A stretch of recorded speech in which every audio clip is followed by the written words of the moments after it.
Hello, Commanders. In today's first match, we're going to be looking at this duel between Pinecone Appletree and Juno, who've both brought their own variant of an avoider ship, with laser blasters and disruptors as their main weaponry. Let's take a closer look. We can see on the left side that Pinecone's ship has 26 laser blasters, while Juno has 24 on the right side, and 16 disruptors to Juno's 18. So in terms of offensive capabilities, both ships are rather similar. The main difference lies in their reactor and thruster setups. While Pinecone has 4 large reactors to power the entirety of his ship, Juno has 3 large reactors dedicated to his weaponry and shields, with an additional 3 medium reactors for his engine clusters. Now, right away, as both players begin their attack, we can see that they're focusing on each other's weaponry. Pinecone choosing to target those at the center first, whilst Juno is looking to fire at those at the edge.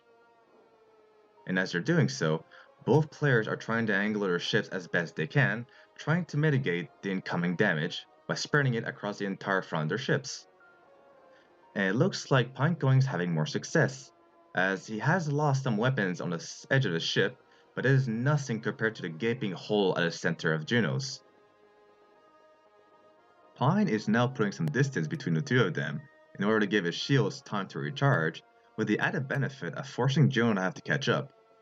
And as he does so, he's going to be flying straight into his line of fire.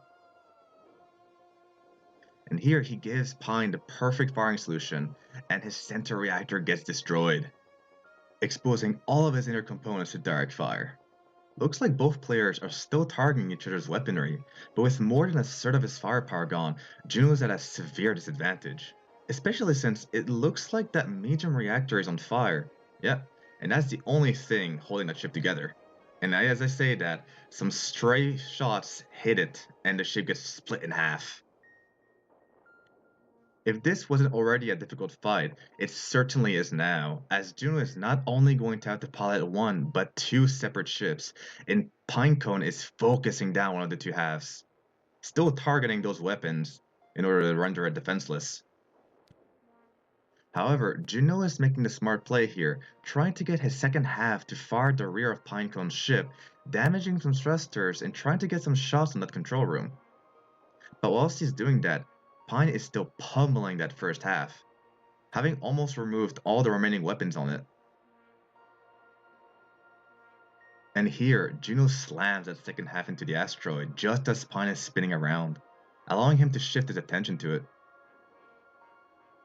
The first half does manage to get behind him, but it doesn't seem to have any weapons left. Yep, none left whatsoever. It's just a matter of time before the second half loses its weapons as well. And there it goes.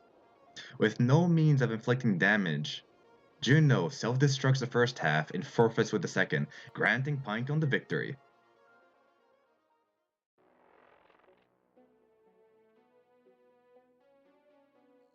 For our second match, we have a fairly interesting design from Polar Bear, who's brought a nuclear/railgun orbiter, and I'm going to be facing him with my Laser Blaster Fastwall. So we can see here on the left side that Polar Bear's ship has a ton of armor, with a bunch of shields on top of that. And considering the way those railguns are set up, with the fact that he only has forward thrust, his objective is going to be to keep me on his right side while orbiting around to be able to continuously fire those guns, with some help with that extra firepower at the back in the shape of those nukes, which are going to be a very useful deterrent against ships that will try to get behind him normally, such as my fast wall here on the right side, where I have 24 laser blasters and 8 disruptors, with a bunch of large shields as well, which are going to be useful against those railguns. And in addition, I have some structure at the front, meant to keep some distance between me and my opponent, even while ramming them so that all my lasers can still focus on a single point. And it prevents them from flying through my shields to fire straight at my ship. As we begin our duel, we can see that I'm rather hesitant with my approach. I've never fought a ship like this before, so I'm not exactly sure what the best strategy would be here. So I'm trying to stay cautious. And I see that Polar Bear is rotating to get some first shots off, so I quickly do the same so that my shields take the hit. And because we had too much momentum, we're both doing a loop-de-loop.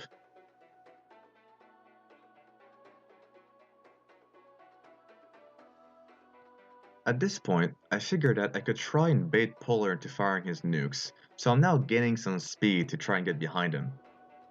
But he knows by the way we're both positioned that if he does so, I can just go full speed ahead and avoid them with ease, so he's making the right call by holding his fire. And now, as I'm about to hit the rock, I'm disengaging because it'd be rather awkward if I got stuck on it. Because he doesn't have any frontal weaponry, I really could just fire continuously at the front of his ship and slowly melt away his armor, but that would take forever. So instead, as I realize that his railguns don't have the firepower to get through my shields, I'm going to try and fly straight into the side of his ship in order to fire directly into his gun barrel, as it doesn't have as much protection there. I don't quite make it with my first attempt, rolling out the front of his ship, so I apply a thrust to spin around and try again, making sure not to fly behind him as I don't want to get a face full of nukes. And I don't make it with my second attempt either, as I'm being really careful to not accidentally get behind him. But because Polar is also trying to present that side to me in order to fire his railguns, he's gonna give me the opportunity to stick my ship against him.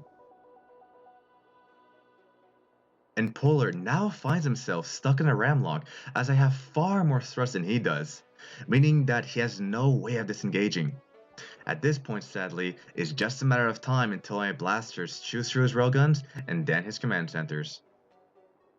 Which is a shame as I really enjoyed the concept of that ship, but this just wasn't a match for it, as I could tank his railguns with my shields and had the speed and maneuverability to avoid his nukes.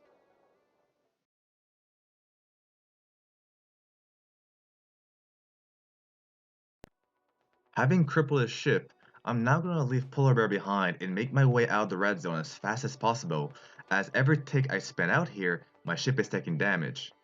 And since he has nothing left to lose, he does unleash a volley of nukes, which narrowly misses me. So I get pretty lucky. Now, with both our opponents defeated, Pinecone and I are now going to begin a new duel.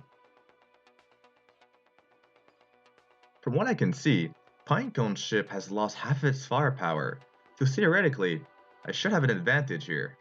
However, he still has a lot of disruptors, and is already able to take down a few of my shields just as we start our engagement. Something else to take note of is that I'm making a huge mistake right now. Instead of capitalizing on his structural weak points from his previous duel, I'm trying to remove his remaining weapons, where instead I really should be targeting his leftmost reactors as they don't have much left protecting them there. As a result, my shots are either straight up missing him as his last weapons are on the edges of his ship, or just being spread across the entire front as he's doing his best to angle against them. Additionally, those disruptors are effectively draining the power from my ship, as every time they're taking down shields, my crew are trying to replenish them and they can't keep this up, as we can see that a lot of my laser blasters are currently unpowered, meaning that he has practically negated my damage output. And in the meantime, Pinecone has been focusing my center module, and it doesn't look like it's going to take a lot longer before he's able to reach the core.